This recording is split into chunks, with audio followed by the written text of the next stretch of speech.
ಎಲ್ಲರಿಗೂ ನಮಸ್ಕಾರ. ಕೃಷ್ಣಾವತಾರದ ಕಥೆಯನ್ನು ಮತ್ತೆ ಮುಂದುವರಿಸೋಣ. ಪಾಂಚಾಲ ದೇಶದ ರಾಜಧಾನಿಯಾದ ಕಾಂಪಿಲ್ಯದಲ್ಲಿ ಹಬ್ಬದ ವಾತಾವರಣ ಇತ್ತು. ದ್ರೌಪದಿ ಸ್ವಯಂವರ ಮುಕ್ತಾಯದ ಹಂತಕ್ಕೆ ಬಂದಿತ್ತು. ಅರ್ಜುನ ತನ್ನ ಒಂದು ಚಾತುರತೆಯಿಂದ ಮೇಲ್ಗಡೆ ಕಟ್ಟಿದ್ದ ಮೀನಿನ ಒಂದು ನೆರಳನ್ನು ಕೆಳಗಡೆ ಇರೋ ನೀರಿನ ಒಂದು ತೊಟ್ಟಿಯಲ್ಲಿ ನೋಡಿ ಅದರ ಕಣ್ಣಿಗೆ ಬಾಣವನ್ನು ಬಿಡ್ತಾನೆ, ದ್ರೌಪದಿಯನ್ನು ಗೆಲ್ತಾನೆ. ಇದರಿಂದಾಗಿ ಎಲ್ಲರಿಗೂ ಸಂತೋಷ ಆಗುತ್ತೆ. ಏಕೆಂದರೆ ದುರ್ಯೋಧನ ಅಥವಾ ಜರಾಸಂಧ ಇತರೆ ಇನ್ಯಾರಾದರೂ ಗೆಲ್ಲೋಕ್ಕಿಂತ ಒಬ್ಬ ಶ್ರೇಷ್ಠನಾದ ಬಿಲ್ಲಾಳು ತನ್ನ ಮಗಳಿಗೆ ದೊರೆತ ಅನ್ನೋ ಒಂದು ಖುಷಿ ದ್ರುಪದನಿಗೆ ಇರುತ್ತೆ. ಹಾಗೆ ಮಾತು ಕೊಟ್ಟಿದ್ನಲ್ಲ ಕೃಷ್ಣ, ಯಾವುದೇ ಒಂದು ವಿಘ್ನದ ಇಲ್ಲದೆ ಇರೋ ಹಾಗೆ ಸ್ವಯಂವರವನ್ನು ನಡೆಸಿ ಕೊಡ್ತೀನಿ ಅಂತ, ಅದರ ಥರನೇ ಎಲ್ಲ ನಡೆದು ಹೋಗಿರುತ್ತೆ. ಯಾವುದೇ ಒಂದು ಅಡ್ಡಿ ಆತಂಕ ಬಂದಿರೋದಿಲ್ಲ. ಕಾಂಪಿಲ್ಯ ನಗರದಲ್ಲಿ ಉತ್ಸವದ ಸಂಭ್ರಮ ಇರುತ್ತೆ. ದ್ರೌಪದಿ ಸ್ವಯಂವರವನ್ನು ಮತ್ತು ಪಾಂಡುಪುತ್ರ ಅರ್ಜುನನ ಜೊತೆ ಅವಳ ಮದುವೆಯನ್ನು ಇಡೀ ನಗರ ಆಚರಿಸೋಕ್ಕೆ ಅಂತ ಸಿದ್ಧ ಆಗ್ತಾ ಇರುತ್ತೆ. ಬಂದಿದ್ದ ಅತಿಥಿಗಳಲ್ಲಿ ಎಷ್ಟೊಂದು ಜನ ಅವರವರ ಶಿಬಿರಗಳಲ್ಲಿ ಆಶಾಭಂಗಗಳಾಗಿ ಕೂತಿರ್ತಾರೆ. ಎಷ್ಟೋ ಜನ ಭಗ್ನ ಹೃದಯಗಳಾಗಿ ಕೂಡ ಕೂತಿರ್ತಾರೆ. ಇನ್ನು ಕೆಲವು ಅತಿಥಿಗಳು ಕೋಪಗೊಂಡಿರ್ತಾರೆ. ಪಾಂಡವರು ಬದುಕಿದ್ದಾರೆ, ಅವರಲ್ಲಿ ಒಬ್ಬ ಪಾಂಚಾಲಿಯನ್ನು ಗೆದ್ದಿದ್ದಾನೆ ಅಂತ ಹೇಳಿಬಿಟ್ಟು ಅನೇಕರಿಗೆ ಸಂತೋಷವೂ ಇರುತ್ತೆ. ಈ ಸಂಬಂಧಗಳಿಂದ ಆರ್ಯಾವರ್ತದಲ್ಲಿ ರಾಜರ ಬಲ ಯಾವ ಕಡೆ ಹೆಚ್ಚಾಯಿತು ಅಂತ ಎಲ್ಲರೂ ಲೆಕ್ಕ ಹಾಕ್ತಾ ಇರ್ತಾರೆ. ಎಲ್ಲ ಸಂಭ್ರಮ ಇರುತ್ತೆ. ಆದರೆ ಕಾಂಪಿಲ್ಯದ ಅರಮನೆಯಲ್ಲಿ ಒಂದು ರೀತಿಯ ದುಃಖ ಕೂಡ್ತಾ ಇರುತ್ತೆ. ಅಲ್ಲಿ ಆ ಅರಮನೆ ಉತ್ಸವಕ್ಕೆ ಯೋಗ್ಯವಾಗಿ ಅಲಂಕಾರ ಆಗಿರುತ್ತೆ. ಆದರೆ ಸಿಂಹಾಸನ ಇದ್ದಂತಹ ಒಂದು ತೊಟ್ಟಿನಲ್ಲಿ ಕೂತಿದ್ದವರು ಕೆಲವರು ಚಿಂತಾಕ್ರಾಂತರಾಗಿ ಕೂತಿರ್ತಾರೆ. ಅಲ್ಲೆಲ್ಲ ಒಂದು ವಿಲಕ್ಷಣವಾದ ಜನಸಮೂಹ ಇರುತ್ತೆ. ದ್ರುಪದ ರಾಜ ಸಿಂಹಾಸನಕ್ಕೆ ಹೊರಕೊಂಡು ಕೂತಿರ್ತಾನೆ. ಅವನ ಕಣ್ಣಲ್ಲಿ ನಿರಾಶೆ ಇರುತ್ತೆ. ತಲೆಗಳನ್ನು ಕೈಗಳಲ್ಲಿ ಹಿಡಿದು ತಲೆಯನ್ನು ಬಗ್ಗಿಸಿ ಏನೋ ಯೋಚನೆ ಮಾಡ್ತಾ ಕೂತಿರ್ತಾನೆ. ಅವನ ಎಡಗಡೆಗೆ ದೃಷ್ಟದ್ಯುಮ್ನ ಸಿಟ್ಟು ಮಾಡ್ಕೊಂಡು ನಿಂತಿರ್ತಾನೆ. ಸತ್ಯಜಿತ್ತು ಮತ್ತು ಶಿಖಂಡಿ ಇವರು ಕೂಡ ಅಪಾರವಾದ ದುಃಖದಿಂದ ಅವನ ಹಿಂದೆ ನಿಂತಿರ್ತಾರೆ. ಇವರುಗಳ ಪಕ್ಕದಲ್ಲಿ ದ್ರೌಪದಿ ಇರ್ತಾಳೆ. ಅವಳ ಮುಖದಲ್ಲೂ ಕೂಡ ತುಂಬ ಸಂಕಟ, ನೋವು ಕಾಣ್ತಿರುತ್ತೆ. ಅವಳ ಪಕ್ಕದಲ್ಲಿ ನೆರೆ ಕೂದಲಿನ ಮುದುಕಿ ಕುಂತಿ ನಿಂತಿರ್ತಾಳೆ. ಅವಳ ಪಕ್ಕದಲ್ಲಿ ರಾಜಪರಿವಾರದ ಇನ್ನಿಬ್ಬರು ಹೆಣ್ಮಕ್ಳು ನಿಂತಿರ್ತಾರೆ.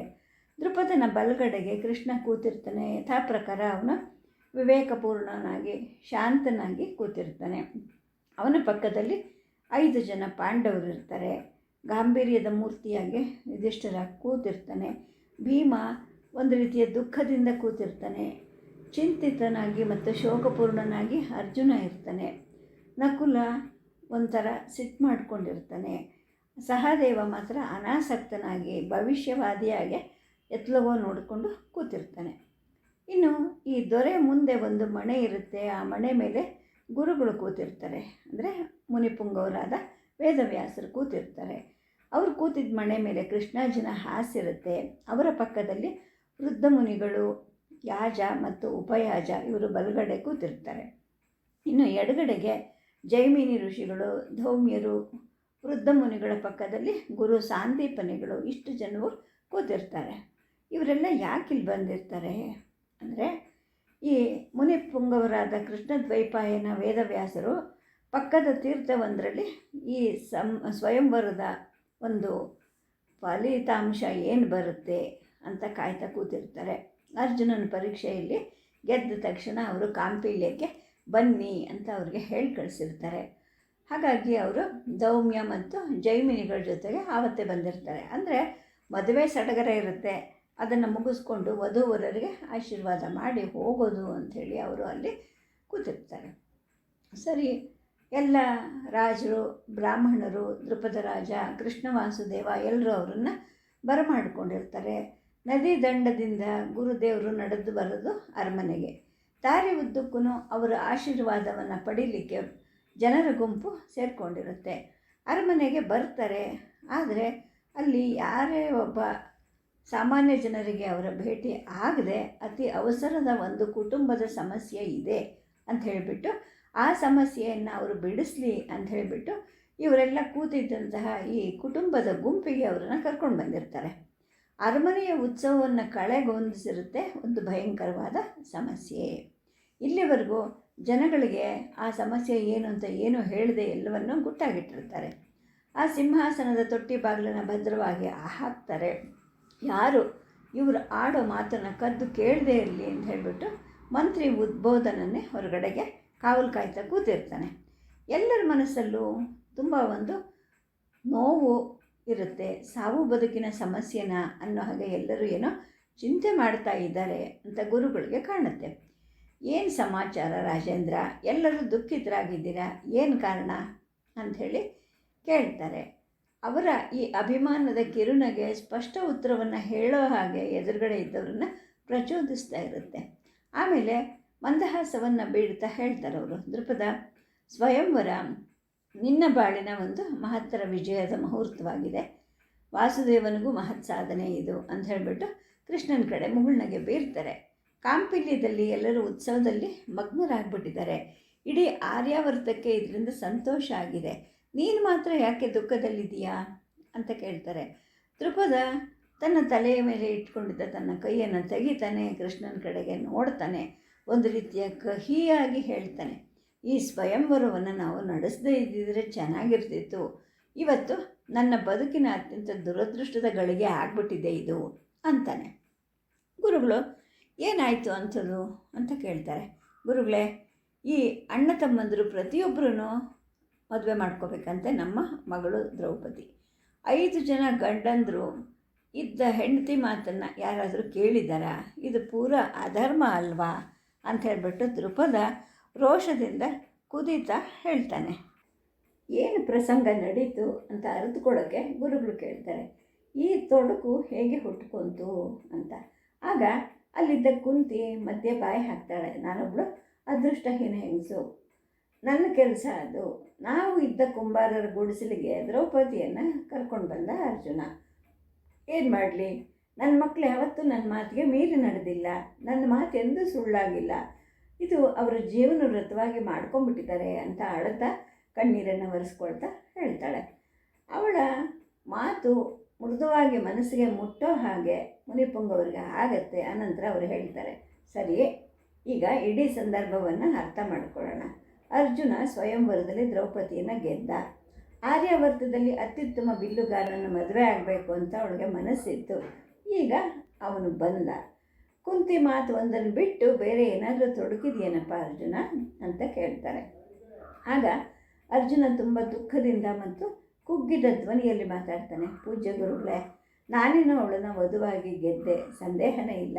ಆದರೆ ನನ್ನ ಅಣ್ಣಂದರಿಗೆ ಮದುವೆ ಆಗದೆ ನಾನು ಹೇಗೆ ಮದುವೆ ಆಗೋದು? ಅದು ನನ್ನ ಕುಲಧರ್ಮದ ನಿತ್ಯ ನಿಯಮಕ್ಕೆ ವಿರುದ್ಧವಾದದ್ದು. ನಾನು ಯಾವತ್ತೂ ಹಾಗೆ ಮಾಡೋಕ್ಕೆ ಸಾಧ್ಯ ಇಲ್ಲ. ಹಾಗಾಗಿ ನೀನೇ ಅವಳನ್ನು ಮದುವೆ ಮಾಡ್ಕೋ ಅಂತ ನಾನು ಅಣ್ಣನಿಗೆ ಹೇಳಿದೆ ಅಂತೇಳಿ ಹೇಳ್ತಾನೆ. ಆಗ ಮುನಿಗಳಿಗೆ ಮತ್ತೆ ಅದೇ ಮುಗುಳ್ನಗೆ ಬರುತ್ತೆ. ಅವ್ರು ಹೇಳ್ತಾರೆ, ಅರ್ಜುನ, ನೀನು ಹೇಳಿದ್ದು ಒಂದು ರೀತಿಯಲ್ಲಿ ಸರಿಯೇ ಇದೆ ಅಂತ ಹೇಳ್ಬಿಟ್ಟು, ಯುಧಿಷ್ಠಿರ, ನೀನು ಯಾಕಪ್ಪ ದ್ರೌಪದಿಯನ್ನು ಮದುವೆ ಮಾಡ್ಕೋಬಾರ್ದು ಅಂತ ಕೇಳ್ತಾರೆ. ಆಗ ಯುಧಿಷ್ಠಿರ ಹೇಳ್ತಾನೆ, ಇಲ್ಲ, ನಾನು ಅವಳನ್ನು ಸ್ವಯಂವರದಲ್ಲಿ ಗೆಲ್ಲಲಿಲ್ಲ. ಗೆದ್ದಿರೋದು ನನ್ನ ತಮ್ಮ ಅರ್ಜುನ. ಅವಳು ಅವನನ್ನು ಪತಿಯಾಗಿ ವರಿಸಿದಾಳೆ. ತಮ್ಮನಿಂದ ನಾನು ಅವಳನ್ನು ಕಿತ್ಕೋಬೇಕಾ ಅಂತಾನೆ. ಇನ್ನು ಭೀಮ ಏನು ಹೇಳ್ತಾನೆ ಅಂತ ಭೀಮನ ಕಡೆಗೆ ಗುರುಗಳು ತಿರುಗ್ತಾರೆ. ಭೀಮನು ಅವಳನ್ನು ಒಪ್ಪಲಿಲ್ಲ ಅಂತ ಅರ್ಜುನ ಹೇಳ್ತಾನೆ. ಆಗ ಸಂತೋಷವಾಗಿ ನಕ್ಕುತ್ತಾ ಈ ಗುರುಗಳು ಹೇಳ್ತಾರೆ, ಹೌದು, ಅವನಿಗಾಗಲೇ ಮದುವೆ ಆಗಿದೆ ಅಲ್ವಾ, ಅದಕ್ಕೋಸ್ಕರ ಅವನು ಒಪ್ಪಲಿಲ್ಲ ಅಂತಾರೆ. ಆಗ ದುಃಖದ ಧ್ವನಿಯಲ್ಲಿ ಅರ್ಜುನ ಹೇಳ್ತಾನೆ, ಹಿರಿಯನ ಮದುವೆ ಆಗೋವರೆಗೂ ನಾನು ಈ ಆರ್ಯಪುತ್ರಿಯನ್ನು ಮದುವೆ ಆಗೋದಿಲ್ಲ ಅಂತಾನೆ. ಅವನ ಮಾತು ಸರಿನೇ ಅಂತ ಮತ್ತೆ ಮುನಿಗಳು ಹೇಳ್ತಾರೆ. ರಾಕ್ಷಸಿಯ ಮಾತಾದರೆ ಅದು ಬೇರೆ ಆಗಿತ್ತು ಅಲ್ಲೇನಪ್ಪ ಭೀಮ ಅಂತೇಳಿ ಹೇಳ್ತಾರೆ. ಭೀಮ ಗಟ್ಟಿಯಾಗಿ ನಗುತ್ತಾನೆ. ಇತರರಿಗೆ ಇವನು ಯಾಕೆ ಈಗ ಸಂದರ್ಭ ಸರಿ ಇಲ್ಲದೇ ಇರೋ ಸಮಯದಲ್ಲಿ ಈಗ ನಗ್ತಾ ಇದ್ದಾನಲ್ಲ ಅಂತ ಅಂದ್ಕೊಳ್ತಾರೆ. ಆಗ ಭೀಮ ಹೇಳ್ತಾನೆ, ನಾನು ರಾಕ್ಷಸಿಯನ್ನು ಮದುವೆ ಆಗಲೇಬೇಕಾಯಿತು. ಹಾಗಾಗಿ ನಾನು ಅಣ್ಣನ ಮದುವೆ ಆಗಿಲ್ಲ ಅಂತ ನಾನು ಕಾಯಲಿಲ್ಲ. ಏಕೆಂದರೆ ನಮ್ಮಮ್ಮನ ಕೇಳಿದೆ, ಅಮ್ಮ ಮದುವೆ ಮಾಡ್ಕೋ ಅಂದ್ಲು. ಜೊತೆಗೆ ಅದು ನಮಗೆ ಆವಾಗ ಒಂದು ಆಪದ್ಧರ್ಮ ಆಗಿತ್ತು. ನಾನು ಅವಳನ್ನು ಮದುವೆ ಆಗದೇ ಇದ್ದಿದ್ದರೆ ರಾಕ್ಷಸರು ನಮ್ಮೆಲ್ಲರನ್ನು ತಿಂದುಬಿಡ್ತಾಯಿದ್ರು. 6 ಪ್ರಾಣಗಳನ್ನು ಉಳಿಸೋಕ್ಕೋಸ್ಕರ ನನಗೆ ಧರ್ಮ ಅಂತ ತೋಚಿತು, ಅದನ್ನು ಹಾಗಾಗಿ ನಾನು ಹಿಡಿಂಬೆಯನ್ನು ಮದುವೆ ಆದೆ ಅಂತ ಹೇಳಿಬಿಟ್ಟು ಮತ್ತೆ ಮುಂದುವರಿಸ್ತಾನೆ. ನನಗೇನು ಹಿಡಿಂಬೆ ಅಂದರೆ ಮೋಹ ಏನಿರಲಿಲ್ಲ, ಸುಮ್ಮನೆ ಮದುವೆ ಆದೆ ಅಂತಾನೆ. ಅವನ ಮಾತು ಕೇಳಿ ಗುರುಗಳು ನಗುತ್ತಾರೆ. ಮಗು, ಈ ಮಾತು ನೀನು ಹೇಳಬೇಡ, ಏಕೆಂದರೆ ಮಧ್ಯರಾತ್ರಿ ನೀನು ಅವಳ ಹತ್ರ ಕದ್ದು ಹೋದಿಯಲ್ಲ, ನನಗದೆಲ್ಲ ನೆನಪಿದೆ ಅಂತಾರೆ. ಈ ಹಾಸ್ಯದ ಮಾತನ್ನು ಕೇಳಿ ಎಲ್ಲರೂ ನಗುತ್ತಾರೆ. ಗುರುಗಳು ಒಂದು ಪವಾಡವನ್ನೇ ಅಲ್ಲಿ ಮಾಡಿಬಿಟ್ಟಿರ್ತಾರೆ. ಇಲ್ಲಿವರೆಗೂ ಇದ್ದಂತಹ ಒಂದು ದುಗುಡದ ಭಾರ ಆ ಕೊಠಡಿಯಲ್ಲಿ ಹೊರಟೋಗುತ್ತೆ. ಆಗ ಗುರುಗಳು ಕೇಳ್ತಾರೆ, ಮತ್ತೆ ಯುಧಿಷ್ಠಿರ, ನೀನು ಹೇಳಪ್ಪ, ನಿನ್ನ ಪರಿಹಾರ ಏನಿದಕ್ಕೆ? ನೀನು ಅಂದರೆ ಎಲ್ಲ ತಿಳ್ಕೊಂಡವನು ಅಂತ ಹೇಳ್ತಾರೆ. ಆಗ ಯುಧಿಷ್ಠಿರ ಹೇಳ್ತಾನೆ, ಅಮ್ಮ ತಿಳಿದೇ ಹೇಳಿದರೂ ಕೂಡ ಅದು ನಮಗೆ ನಿಜವಾದ ಪರಿಹಾರ. ನಾವು 5 ಜನರನ್ನು ದ್ರೌಪದಿಯನ್ನು ಮದುವೆ ಆಗಬೇಕು ಅಂತ ಯುಧಿಷ್ಠಿರ ಹೇಳ್ತಾನೆ. ಆಗ ದ್ರುಪದ ಜೋರಾಗಿ ಹತ್ಕೊಂತ ಮಾತಾಡ್ತಾನೆ, ಅಯ್ಯೋ ದೇವರೇ, 5 ಜನ ಗಂಡಸರಿಗೆ ನನ್ನ ಮಗಳು ಹೆಂಡತಿ ಆಗಬೇಕಾ? ಎಂಥ ಮಾತಿದು ಅಂತ ಹೇಳಿಬಿಟ್ಟು ಕೂಗ್ತಾನೆ. ಅಲ್ಲೇ ನಿಂತಿದ್ದ ದೃಷ್ಟದ್ಯುಮ್ನ ಕೂಡ ಸಿಟ್ಟಿನಿಂದ ಹೇಳ್ತಾನೆ, ಇಲ್ಲ ಇಲ್ಲ, ನನ್ನ ತಂಗಿ 5 ಜನ ಅಣ್ಣ ತಮ್ಮಂದ್ರನ್ನ ಯಾವತ್ತೂ ಮದುವೆ ಆಗೋದಿಲ್ಲ ಅಂತ. ಆಗ ಕೃಷ್ಣ ತನ್ನ ಮಾಮೂಲಿನ ಕಿರುನಗೆಯನ್ನು ಬೀರ್ತಾ ಹೇಳ್ತಾನೆ ಗುರುಗಳಿಗೆ, ಪೂಜ್ಯ ಗುರುಗಳೇ, ಇದು ಬಹಳ ಗಂಭೀರವಾದ ವಿಷಯ ಆಗಿದೆ.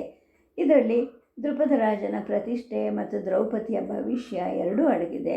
ಪಾಂಡವರ ಭವಿಷ್ಯ ಕೂಡ ಡೋಲಾಯಮಾನ ಆಗಿದೆ. ಹೇಗೆ ಮಾಡಿದ್ರೂ ಕೂಡ ಸಂಕಟನೇ ಆಗುತ್ತೆ. ಯುಧಿಷ್ಠಿರ ಹೇಳಿದ ಹಾಗೆ ಅವಳು 5 ಜನನ್ನು ಮದುವೆ ಮಾಡ್ಕೊಳ್ಳೋಕ್ಕೆ ಒಪ್ಪಿಕೊಂಡ್ರೆ ಇಡೀ ಭರತ ವಂಶಕ್ಕೆ ಅಪಕೀರ್ತಿ ಬರುತ್ತೆ, ಪಾಂಡವರ ಭವಿಷ್ಯಕ್ಕೆ ಕಂಟಕ ಬರುತ್ತೆ. ಹಾಗಲ್ಲದೆ ಯುಧಿಷ್ಠಿರ ಹೇಳಿದ್ದನ್ನು ದ್ರೌಪದಿ ತಿರಸ್ಕಾರ ಮಾಡಿದ್ರೆ ಆಗ ಕೂಡ ಒಂದು ದೊಡ್ಡ ವಿಪತ್ತು ಬರುತ್ತೆ. ಇಷ್ಟು ದಿನ ಈ ಮಹಾರಾಜ ಕಷ್ಟಪಟ್ಟಿದ್ದು, ಈ 1 ವರ್ಷ ನಾನು ಕಷ್ಟಪಟ್ಟಿದ್ದು ಎಲ್ಲನೂ ವ್ಯರ್ಥ ಆಗುತ್ತೆ. ಯಾವ ದಾರಿ ಹಿಡಿದ್ರೂ ಕೂಡ ಧರ್ಮ ಸಂಕಟ ಅಂತ ಹೇಳ್ತಾನೆ. ಆಗ ದ್ರೌಪದಿ ಅಳ್ತಾ ಇರ್ತಾಳೆ, ಬಿಕ್ಕಿ ಬಿಕ್ಕಿ ಅಳಕ್ಕೆ ಶುರು ಮಾಡ್ತಾಳೆ. ಅಳುವಿನ ಮಧ್ಯೆಯೂ ಕೂಡ ಅವಳ ಬಾಯಿಯಿಂದ 5 ಜನ ಗಂಡಂದರು ಅಯ್ಯೋ ದೇವರೇ ಅನ್ನೋ ಉದ್ಗಾರ ಹೊರಡುತ್ತೆ. ಗಟ್ಟಿಯಾಗಿ ಅಳ್ತಾ ಕೈಗಳಿಂದ ತನ್ನ ಮುಖವನ್ನು ಮುಚ್ಕೊಳ್ತಾಳೆ. ಆಗ ಗುರುಗಳು ಕೇಳ್ತಾರೆ, ಯುಧಿಷ್ಠಿರ, ನೀನೇನು ಹೇಳ್ತೀಯಪ್ಪ ಅಂತ. ಆಗ ಒಂದು ಗಾಂಭೀರ್ಯ ಮತ್ತು ಸಮಬುದ್ಧಿಯಿಂದ ಯುಧಿಷ್ಠಿರ ಹೇಳ್ತಾನೆ, ಪೂಜ್ಯ ಗುರುಗಳೇ, ನೀವು ನನ್ನನ್ನು ಚೆನ್ನಾಗಿ ತಿಳ್ಕೊಂಡಿದ್ದೀರಾ. ನಾನು ಚೆನ್ನಾಗಿ ಯೋಚನೆ ಮಾಡಿದೆ, ಯಾವುದೇ ಸಲಹೆಯನ್ನು ಕೊಡೋನಲ್ಲ. ನನ್ನ ಬಾಳಲ್ಲಿ ಮೊದಲಿಂದ ಕೊನೆಯವರೆಗೂ ಸತ್ಯವನ್ನೇ ನುಡಿದಿದ್ದೀನಿ, ನುಡಿದ ಹಾಗೆ ನಡೆದಿದ್ದೀನಿ. ಪಾಪ ಬುದ್ಧಿ ಹುಟ್ಟಿದ ಹಾಗೆ ನಾನು ತಡ್ಕೊಂಡಿದ್ದೀನಿ. ನಾನು ಹೇಳಿದ್ದು ಒಂದೇ ಪರಿಹಾರ ಅಂತ ನನಗೆ ಅನಿಸಿರೋದು ಏನು ಅಂದರೆ, ಆ ಪಾಂಚಾಲ ರಾಜಕುಮಾರಿ ನಮ್ಮೆಲ್ಲರನ್ನೂ ಮದುವೆ ಆಗಬೇಕು ಅಂತಾನೆ. ಆಗ ಅಲ್ಲೇ ಇದ್ದ ದೃಷ್ಟದ್ಯುಮ್ನ ಮತ್ತು ಇದು ಅಧರ್ಮ ಅಂತ ಕೂಗ್ತಾನೆ. ಆಗ ಧರ್ಮರಾಯ ಹೇಳ್ತಾನೆ, ಅಂದರೆ ಯುಧಿಷ್ಠಿರ ಹೇಳ್ತಾನೆ, ಇದು ಅಧರ್ಮ ಅಲ್ಲ. ಹಿಂದೆ ಗೌತಮ ಋಷಿಗಳ ಮಗಳು ಜಟಿಲೆ 7 ಜನ ಅಣ್ಣ ತಮ್ಮಂದ್ರನ್ನ ಮದುವೆ ಆಗಿದ್ಲು. ಆಕೆ ಪರಮ ಸಾಧ್ವಿಯಾಗಿದ್ಲು. ಅವಳ ಗಂಡಂದರು 7 ಜನಗಳು ಕೂಡ ಋಷಿಗಳಾಗಿದ್ದರು. ಅದೇ ರೀತಿ ಪ್ರಚೇತಸರು 10 ಜನ ಅಣ್ಣ ತಮ್ಮಂದಿರಿಗೂ ಒಬ್ಬಳೇ ಹೆಂಡತಿಯಾಗಿರ್ತಾಳೆ. ಹೀಗೆ ಪುರಾತನ ಸಂಪ್ರದಾಯ ನಡೆದಿದೆ. ನಾನು ಹೇಳೋದೇನು ಅಂದರೆ, ರಾಜನಿಗೆ ಸಮ್ಮತ ಅನಿಸಿದ್ರೆ, ಅಂದರೆ ಈ ದ್ರುಪದನಿಗೆ ಅದು ನಮ್ಮ ಮಾತು ಸಮ್ಮತ ಅನಿಸಿದ್ರೆ ನಾವು ಸಂಪ್ರದಾಯ ವಿರುದ್ಧವಾಗಿ ಏನನ್ನು ಮಾಡೋದಿಲ್ಲ ಅಂತಾನೆ. ಯುಧಿಷ್ಠಿರ ಹೇಳಿದ್ದನ್ನು ಕೇಳಿ ದೃಷ್ಟದ್ಯುಮ್ನ ಬೆರಗಾಗ್ತಾನೆ. 5 ಜನರನ್ನು ಮದುವೆ ಆಗೋದು ಧರ್ಮ ಅಂತ ಹೇಳಿಬಿಟ್ಟು ಪುರಾತನ ಆರ್ಯ ಧರ್ಮ ನಿಯಮಗಳು ಒಪ್ಪಿಕೊಂಡಿದೆಯಾ ಅಂತಾನೆ. ಆಗ ಅವನನ್ನು ಶಾಂತಗೊಳಿಸೋ ಹಾಗೆ ಮುನಿಗಳು ಹೇಳ್ತಾರೆ. ಆಮೇಲೆ ಯುಧಿಷ್ಠಿರನ ಕಡೆಗೆ ತಿರುಗ್ತಾರೆ, ಹೇಳ್ತಾರೆ, ಮಗು, ನಿನಗೆ ಆರ್ಯರ ಪುರಾತನ ಸಂಪ್ರದಾಯಗಳೆಲ್ಲ ಚೆನ್ನಾಗಿ ಗೊತ್ತಿದೆ. ನೀನು ಹೇಳಿದ್ದು ನಿಜ. ಆರ್ಯರ ಪುರಾತನ ನಿಯಮಗಳ ಪ್ರಕಾರ ಪರಿಸ್ಥಿತಿಗೆ ಅನುಸಾರವಾಗಿ ಅಣ್ಣ ತಮ್ಮಂದರು ಒಬ್ಬಳೇ ಹೆಂಡತಿನ ಮದುವೆ ಆಗಬಹುದು. ಈಗಲೂ ಕೂಡ ಹಾಗೆ ಮಾಡ್ತಾರೆ. ಗುಡ್ಡಗಳಲ್ಲಿರೋ ಆರ್ಯರಲ್ಲಿ ಈ ಪದ್ಧತಿ ಇದೆ, ನಾನು ನೋಡಿದ್ದೀನಿ ಅಂತ ಹೇಳ್ತಾರೆ. ಮತ್ತು ಹೇಳ್ತಾರೆ, ಹೆಂಡತಿ ವಿವೇಕವತಿಯಾಗಿ ಗಂಡಂದರು ಉದಾರರಾಗಿದ್ದರೆ ಇಂತಹ ಮದುವೆಗಳು ಬಹಳ ಯಶಸ್ವಿಯಾಗುತ್ತೆ, ಏನೂ ತೊಂದರೆ ಆಗೋದಿಲ್ಲ ಅಂತಾರೆ. ಆಗ ದೃಷ್ಟದ್ಯುಮ್ನ ಹೇಳ್ತಾನೆ, ಒಬ್ಬ ಹೆಂಗಸು ಒಬ್ಬನನ್ನು ಮದುವೆ ಆಗಬೇಕು. ಹೆಚ್ಚು ಜನ ಸೋದರರನ್ನು ಹೇಗೆ ಮದುವೆ ಆಗಬೇಕು, ಅದರಲ್ಲಿ ಆರ್ಯ ಸ್ತ್ರೀ ಪತಿವ್ರತೆ, ಪತಿಪರಾಯಣೆ, ಶುದ್ಧ ಚರಿತ್ರೆ ಆಗಿರಬೇಕು ಅಂತೆಲ್ಲ ಹೇಳ್ತಾರೆ. ಸತಿಯಾಗಿ ಅವಳು ದೇವತೆಗಳನ್ನು ತನ್ನ ಕಾಲದೆಸೆಯಲ್ಲಿ ಉರುಳಾಡೋ ಹಾಗೆ ಮಾಡಬೇಕು ಅಂತ ಕೂಡ ಹೇಳ್ತಾರೆ. ಇಂಥವಳು ಅಂದರೆ ಹೀಗೆ 5 ಜನನ ಮದುವೆ ಆದರೆ ಇವಳು ಸತಿ ಆಗ್ತಾಳ ಅಂತ ಕೇಳ್ತಾನೆ. ಇದನ್ನು ಕೇಳಿ ದೃಪದನಿಗೆ ದಿಕ್ಕು ತೋಚಿದಂಗೆ ಆಗುತ್ತೆ. ಅಸಹಾಯಕನಾಗಿ ಮಗನ ಕಡೆಗೆ ನೋಡ್ತಾನೆ. ನೀನು ಹೇಳಿದ್ದು ನಿಜ. ಪತಿವ್ರತೆಯಾದ ಸತಿನೇ ಧರ್ಮದ ಜೀವನಕ್ಕೆ ಬೇಕಾದ ಶಕ್ತಿ, ಸಾಮರ್ಥ್ಯ ಮತ್ತು ಸಂಯಮಗಳನ್ನು ಕೊಡ್ತಾಳೆ ಅಂತ ಹೇಳಿಬಿಟ್ಟು ಗುರುಗಳು ಮತ್ತೆ ಕಿರುನಗೆಯನ್ನು ಬೀರ್ತಾರೆ. ಆಗ ದುಷ್ಟದುಮ್ಯ ಮತ್ತೆ ಹೇಳ್ತಾನೆ, ಯುಧಿಷ್ಠಿರ ಹೇಳ್ತಾರೋ ಈ ಅಧರ್ಮವನ್ನು ನೀವು ಹೇಗೆ ಒಪ್ಕೊತಿದ್ದೀರಾ? ನಮಗೆ ಇದು ಅಧರ್ಮ ಅಂತ ಅನ್ನಿಸ್ತಾ ಇದೆ ಅಂಥೇಳಿ ಹೇಳ್ತಾನೆ. ಆಗ ಗುರುಗಳು ಹೇಳ್ತಾರೆ, ನೋಡು, ಧರ್ಮ ಯಾವುದು ಅಧರ್ಮ ಯಾವುದು ಅಂತ ನಾವು ಮೊದಲು ಸರಿಯಾಗಿ ತಿಳ್ಕೊಳ್ಬೇಕು. ಪತಿವ್ರತೆಯಾದ ಸತಿನೇ ಕುಟುಂಬಕ್ಕೆ ಮಧ್ಯಬಿಂದು ಅಂತ ಹೇಳ್ಬಿಟ್ಟು ದೇವ ಋಷಿಗಳು ಹೇಳಿದ್ದಾರೆ. ಆಕೆ ಪತಿತಳಾದರೆ ಇಡೀ ಕುಟುಂಬಕ್ಕೆ ಪತನವಾಗುತ್ತೆ, ಮಕ್ಕಳು ಪಾಪದಲ್ಲಿ ಬೆಳೀತಾರೆ, ಸಂಕಟ ಆಗುತ್ತೆ. ಸ್ತ್ರೀ ಪುರುಷರು ಸರ್ವವನ್ನು ನುಂಗೋ ಕಾಮಕ್ಕೆ ತುತ್ತಾಗಿ ಮೃಗಗಳಿಗಿಂತ ಹೀನವಾಗಿ ಬದುಕ್ತಾರೆ. ಕುಲ ಧರ್ಮಗಳನ್ನು ಪಾಲಿಸದೇ ಇದ್ದರೆ ವಿನಾಶ ಆಗುತ್ತೆ ಅಂತ ಗುರುಗಳು ಹೇಳ್ತಾರೆ. ಆಗ ಆ ದುಷ್ಟದುಮ್ಯ ಹೇಳ್ತಾನೆ, ಯುಧಿಷ್ಠಿರನ ಈ ಸೂಚನೆ ಕುಲಧರ್ಮ ವಿನಾಶಕ ಅಲ್ವಾ ಅವನು ಹೇಳ್ತಾ ಇರೋದು ಅಂಥೇಳಿ. ಆಗ ಗುರುಗಳು ಒಂದು ಗಳಿಗೆ ಸುಮ್ಮನಿರ್ತಾರೆ. ಅವ್ರು ಏನು ಹೇಳಬಹುದು ಅಂತ ಎಲ್ಲರೂ ಕಾತುರದಿಂದ ಕಾಯ್ತಾ ಇರ್ತಾರೆ. ಆಗ ಅವ್ರು ಹೇಳ್ತಾರೆ, ನೋಡು ಮಗು, ನಾನು ಹೇಳಿದ ಹಾಗೆ ಕಾಮ ಅನ್ನೋದು ಎಲ್ಲವನ್ನು ಸುಡೋ ಅಂತಹ ಬೆಂಕಿ, ಎಲ್ಲ ಪವಿತ್ರ ಭಾವನೆಗಳನ್ನು ಅದು ಸುಟ್ಟು ಬೂದಿ ಮಾಡುತ್ತೆ. ಆದರೆ ಪ್ರಾಣಿಗಳಿಗೆ ಆ ಭಯ ಇರೋದಿಲ್ಲ, ಏಕೆಂದರೆ ದೇವರೇನೆ ಅವಕ್ಕೆ ಸಹಜವಾದ ಸಂಯಮವನ್ನು ಕೊಟ್ಟಿರ್ತಾನೆ. ಇನ್ನು ಗಂಡಸರು ಮತ್ತು ಹೆಂಗಸರಿಗೆ ಅಂತಹ ಸಹಜ ಪ್ರವೃತ್ತಿ ಇರೋದಿಲ್ಲ. ಮದುವೆಯ ಬಂಧನದ ಮೂಲಕ ಅವರು ಈ ಕಾಮವನ್ನು ಅನುಭವಿಸ್ತಾರೆ, ಅದನ್ನು ತಪ್ಪಿಸ್ಕೊಳ್ಳಬಹುದವರು. ಹಿಂದೆ ಋಷಿ ಮುನಿಗಳು ಏನು ಹೇಳಿಕೊಟ್ಟಿದ್ದಾರೆ ಅಂತ ನಿನಗೂ ಗೊತ್ತಿದೆ ಅಲ್ವಾ?